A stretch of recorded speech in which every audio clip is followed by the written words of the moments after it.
అదరకొట్టే కారం రంగు రుచి ఆచి కారం పొడి. తెలుగు వారి number 1 choice Telugu matrimony.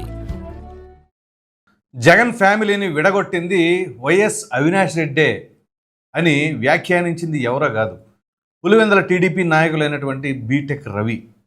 So Avinash Reddy versus BTech Ravi, వీరిద్దరి మధ్య మాటల యుద్ధం కొనసాగుతూ ఉంది. ఇటీవల ఏదైతే అవినాష్ రెడ్డి బీటెక్ రవిని ఉద్దేశించి ఆయనకు అసలు బుర్ర ఉందా అని చెప్పేసి అన్నారు, దానికి గట్టిగానే కౌంటర్ ఇచ్చారు బీటెక్ రవి. ఇంతకీ బీటెక్ రవి ఏమన్నారు అనేది ఆయన మాటల్లోనే విందాం. నాకు నిజంగా నీ అంత బుర్ర లేదు.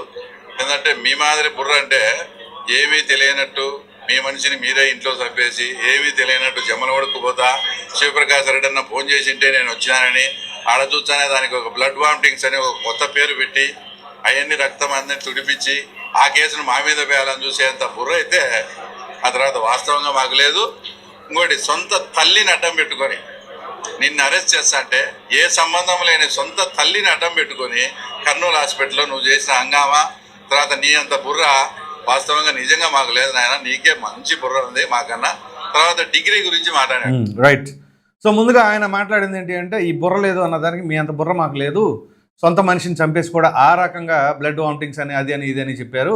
అలాగే ఏదైతే కర్నూలు విశ్వభారతి హాస్పిటల్ దగ్గర తన తల్లికి అనారోగ్యంగా ఉంది అని చెప్పేసి ఒక హంగామాను సృష్టించారో అటువంటి బుర్రలు మాకు లేవు అని చెప్పేసి చాలా గట్టిగానే ఘాటుగానే సమాధానం ఇచ్చినట్లుగా మనం అర్థం చేసుకోవచ్చు. ఎందుకంటే చాలా క్లుప్తంగా చెప్తాను, చాలా విషయాలు ఉన్నాయి. ఇక దాని తదుపరి ఈ డిగ్రీ సర్టిఫికేట్ ఆయనది ఫేక్ సర్టిఫికేట్ అని చెప్పేసి అవినాష్ రెడ్డి మాట్లాడుతూ దానిపైన కూడా కౌంటర్ ఇచ్చారు. ఒకసారి విందాం. ఇది బోగస్, బీటెక్ బోగస్ అని అసలు మీకు తెలుసో లేదో, కర్ణాటకలో ధార్వాడ్ యూనివర్సిటీ నుంచి computer science first class degree తీసుకునే. ఫస్ట్ క్లాస్ డిగ్రీ అంటే మీ అన్న మాదిరి ఫస్ట్ క్లాస్ కాదు, మాది నిజం ఫస్ట్ క్లాస్ డిగ్రీ. కావాలంటే ఎంక్వైరీ చేసుకో. మా క్లాస్మేట్ మా రూమ్మేట్ బండి శంకర్ రెడ్డి అని మీకు కూడా బాగా తెలుసు, మొన్న కూడా జగన్ రెడ్డిని పరిచయం చేసినారు. ఆ తర్వాత మా శంకర్ రెడ్డిని అడుగు, నేను ఫస్ట్ క్లాస్లో పాస్ అయిందా బోగస్ డిగ్రీనా నా నిజం డిగ్రీనా అని. ఏంటంటే అది ఆ డిగ్రీలన్నీ మీ అన్న డిగ్రీల మాదిరి అనుకుంటే అది చాలా పొరపాటు. సో ఇక డిగ్రీ విషయానికి వచ్చేసరికి చివరికి ఈయన పలానా యూనివర్సిటీలో నేను చదివాను, కావాలంటే ఎంక్వైరీ చేసుకుని నా రూమ్మేట్ కూడా పలానా వ్యక్తి మీకు కూడా పరిచయమే కదా, కామన్గా ఒక వ్యక్తి ఉన్నారు బండి శంకర్ రెడ్డి అని చెప్పేసి ఆయన అడిగి తెలుసుకోండి అని చెప్పేసి గట్టిగానే కౌంటర్ ఇస్తంతో పాటుగా మీ అన్నగలాగా అంటే జగన్మోహన్ రెడ్డి ఏదైతే నేను ఫస్ట్ క్లాస్ స్టూడెంట్ని డిగ్రీలో 10th ఇంటర్లో అని చెప్పేసి అన్నారు చూసారా, దాన్ని ఉద్దేశించి కూడా మాట్లాడు మీ అన్నలాగా కాదు నేను జెన్యూన్గా ఫస్ట్ క్లాస్ డిగ్రీ క్యాండిడేట్ని అని చెప్పేసి చెప్పడం జరిగింది. మాట్లాడితే ఆయన ప్రెస్ మీట్లో 4 సార్లు 5 సార్లు రాజశేఖర రెడ్డి పేరు వాడినాడు. రాజశేఖర రెడ్డికి మీరు అంతో ఎంతో ఏదో ఉంటే బంధుత్వం ఉంది, మీరు వారసులు, మీరు మాట్లాడతారంటే అర్థం ఉంది. మాకు ఏ సంబంధం లేని వాళ్ళు మేము చెప్తున్నాము, రాజశేఖర రెడ్డి ఈ ప్రాంతంలో పుట్టినందుకు ఈ ప్రాంతం రుణం అంతో ఎంతో తీర్చుకున్నాడని మేమే చెప్తాను. మీరే రైట్. ఇక వైఎస్ రాజశేఖర రెడ్డి గురించి అంటే మీరంటే కుటుంబ సభ్యులు, మీరు చెప్పుకున్నా చెప్పుకోకపోయినా అపోజిషన్ పార్టీ అయినా కానీ మేమే చెబుతున్నాం కదా, ఆయన ఎంతో కొంత ఈ రాయలసీమకు కానీ ఈ ప్రాంతానికి కానీ మంచి చేశాడు అని చెప్పేసి అని చెప్పారు. సో మనం మాట్లాడుకోవాల్సి వస్తే వాస్తవంగా చేస్తే చేశారని చెప్పుకోవచ్చు. అదే ఇక్కడ బీటెక్ రవి అయినా కానీ పార్టీలు వేరైనా కానీ రాజశేఖర రెడ్డి చేశారు అనే మాటని ఒప్పుకుంటున్నానని చెప్పేసి చెప్పడం జరిగింది.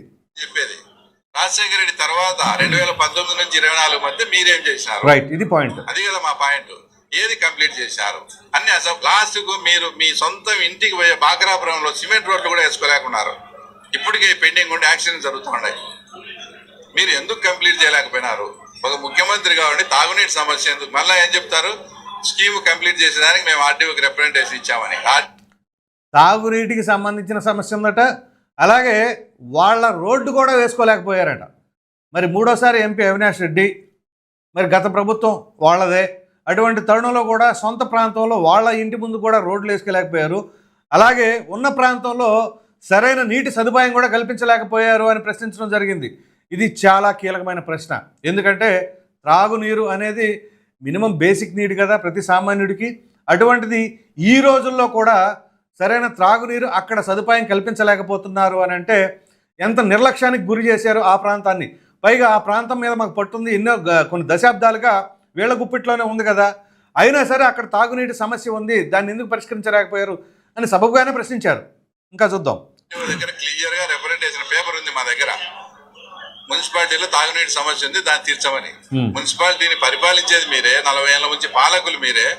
అట్లాంటప్పుడు ఆర్డీఓ గారు ఏం చేస్తారు? మీరు ఎంపీగా ఉన్నారు, మీరు డిడిఆర్సి మీటింగ్ లో పోయి మాట్లాడాలా, జిల్లా పరిషత్ మీటింగ్ లో పోయి మాట్లాడాలా. అది మాట్లాడి నిజంగా సమస్య ఉంటే తేవాలా. ఊరికే బుడద లేదానికి వాళ్ళ దగ్గర పోయినప్పుడు మేమేమన్నాం, 40 ఏళ్ల నుంచి మీరే పరిపాలిస్తున్నారు కదా, తర్వాత మీరే మళ్ళా నీళ్ళ సమస్య అని చెప్తే ఏమంటారు? దానికి ఏదో మొత్తం ఇంత పెద్ద రాదారు అసలు రాసి. సో ఇక్కడ ఏంటి? నీటి సమస్య. ఆ నీటి సమస్యను మరి మీరు ఎందుకు పరిష్కరించలేకపోయారు? ఇప్పటికీ నీటి సమస్య ఉందని సరే లేవనెత్తున్నారు. లేవనెత్తినప్పుడు మరి గతంలో లేదా ఉన్నప్పుడు మీరు ఎందుకు పరిష్కరించలేకపోయారు? అక్కడ లోకల్ బాడీ ఎలక్షన్స్ కానీ లోకల్గా ఉన్న నాయకులు కానీ పదవులు అనుభవిస్తూ ఉన్నారు. 4 దశాబ్దాలుగా మీ చేతుల్లోనే ఉంది, మరి మీరు ఏం చేశారు అని చెప్పేసి ప్రశ్నిస్తూ ఇప్పటికైనా ఎంపీగా ఉన్నారు, మీరు వెళ్ళి జిల్లా పరిషత్తులో ఆ ప్రశ్నలు లేవనెత్తండి, ఆ సమస్యలు లేవనెత్తండి అని చెప్పేసి అడుగుతున్నారు. రాజశేఖర రెడ్డి పేరు ఎత్తేదానికి మీకు ఏమన్నా అర్హత ఉందా? వైఎస్ఆర్ పార్టీ లోగోలోనే రాజశేఖర రెడ్డి పేరు తీసేసి జగన్ పేరు పెట్టినారు. ఆయన మాట్లాడేదానికి అర్హత లేదు. ఇంకా ముఖ్యంగా వాళ్ళ తమ్ముని చంపారు. ఆ కేసులో మీరు ముద్దాయిలుగా ఉన్నారు. ఇంకా మీరు ఆయన గురించి ఎట్లా మాట్లాడతారు? ఏదైతే అంతకుముందు పాతకాలంలో యాదవ కులంలో ముసలం పుట్టినట్టు వైఎస్ కుటుంబంలో ముసలం రూపంలో నువ్వు పుట్టావు, మొత్తం అయిపోజేసావు. అసలు అదంటే చూడండి, వైఎస్ కుటుంబంలో ముసలం లాగా పుట్టావు నువ్వు, ఆ కుటుంబాన్ని చీల్చేసావని చెప్పేసి మాట్లాడుతూ ఉన్నారు. రాజారెడ్డి కుటుంబం ఎక్కడుంది చెప్పండి? వాళ్ళేమో రాజారెడ్డికి కుటుంబానికి విజయమ్మకు జగన్కు సరిపోకుండా చేసిరి, జగన్కు షర్మిలమ్మకు సరిపోకుండా చేసిరి. ఆ ఉండే విమలమ్మను మీరే ట్రాప్ చేసిరి. మీరు అన్నదమ్ములు చూసామా? ఆనంద్ రెడ్డి, ప్రకాష్ రెడ్డి, ప్రతాప్ రెడ్డి, భాస్కర్ రెడ్డి, యూసఫ్ రెడ్డి, జోసఫ్ రెడ్డి, వీళ్ళంతా మీరంతా బాగానే ఆడారు. ఇది ఎంత విచిత్రమో చూడు. మీ అన్నదమ్ములు మీరంతా కలిసి ఉన్నారు, ఆ కుటుంబాన్ని అయితే నాశనం చేసి పెట్టినారు.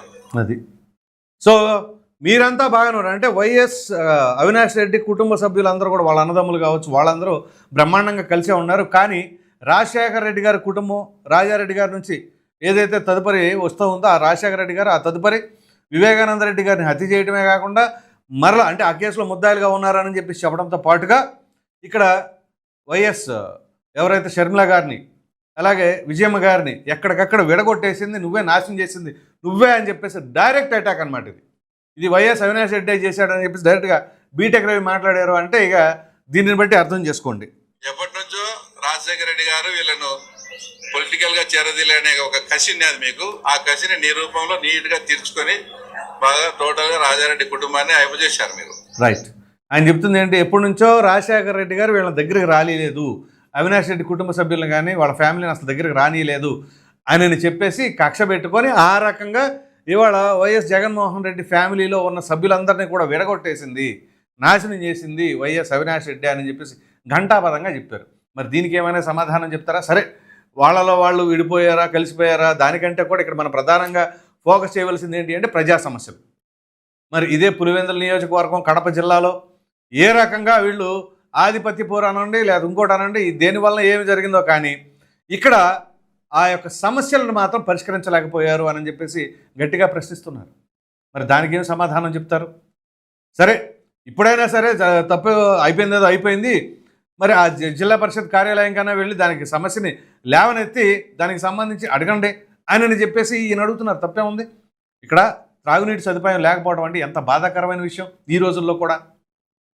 అది కూడా వైఎస్ కుటుంబం కొన్ని దశాబ్దాలుగా అక్కడ పరిపాలిస్తున్నప్పుడు మరి అటువంటి తరుణంలో త్రాగునీటి సమస్యని ఇంకా పరిష్కరించలేకపోయారు అని అంటే మీరు ఎంత నిర్లక్ష్యంగా వ్యవహరించారు అధికారాన్ని అడ్డం పెట్టుకొని అని చెప్పేసి చాలా గట్టిగానే ప్రశ్నిస్తూ ఉన్నారు. మరి ఇటువంటి తరుణంలో ప్రజలు కూడా ఆలోచించాలి.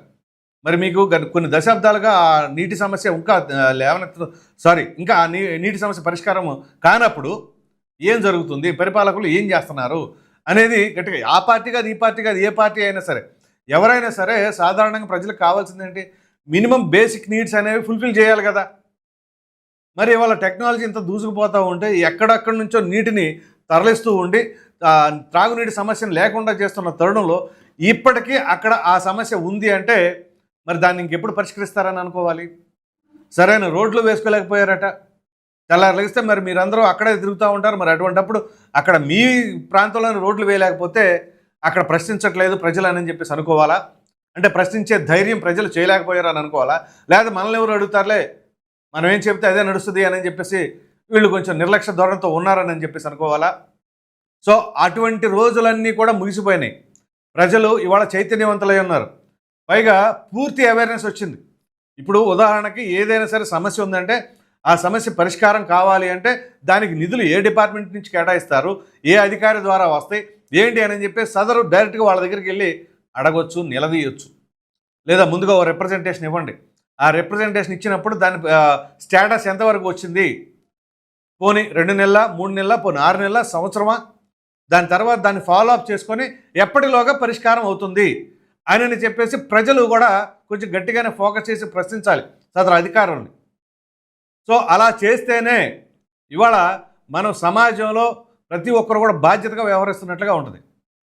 సో మొత్తం మీద చెప్పుకోవాల్సి వస్తే ఒక విధంగా అవినాష్ రెడ్డి ప్రెస్ మీట్ పెట్టి బుర్రలని బీటెక్ రవి అని అన్నందుకు కాను ఆయన గట్టిగానే సమాధానం ఇచ్చారు. ఆ సమాధానాల్లోనే ప్రధానంగా కొన్ని సమస్యలను కూడా లేవనెత్తారు, ప్రజలకు సంబంధించిన సమస్యలు. మరి ఆ సమస్యలను ఇప్పుడైనా సరే పరిష్కారం చేస్తారా, చేయరా, మరి ఏం జరగబోతుంది, అక్కడ ప్రజలు ఏ విధంగా ఉంటారు అనే మీ అభిప్రాయాన్ని కామెంట్ సెక్షన్లో తప్పకుండా తెలియజేయండి. Thank you.